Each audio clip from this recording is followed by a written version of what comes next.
ბევრი ვიფიქრე, მოვსულიყავი თუ არა.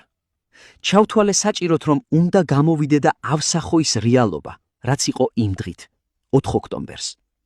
როცა მივხვდი, რომ ჩემი პროფესიული მოვალეობა მოითხოვდა ამას, მაშინ შევედი 28 წამით ეზოში, მეტრზე, მეტრნახევრი სიღრმეზე.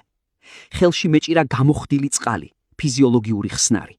საჭიროებისამებრ გამოვიყენე და გამოვედი. ამ 9 თვეში, რაც საქმის განხილვა მიმდინარეობს, 2 მსოფლიო კონგრესი ჩავატარე, 2 ჟურნალი გამოვუშვი, დავამთავრე სახელმძღვანელო, რომელიც თითქმის დაკაბადონებულია, ბავშვთა კარდიორეუმატოლოგიის საფუძვლები. გადავარჩინე 3 პატარა ბავშვი, რომელზეც შეიძლებოდა აბორტი გაეკეთებინათ.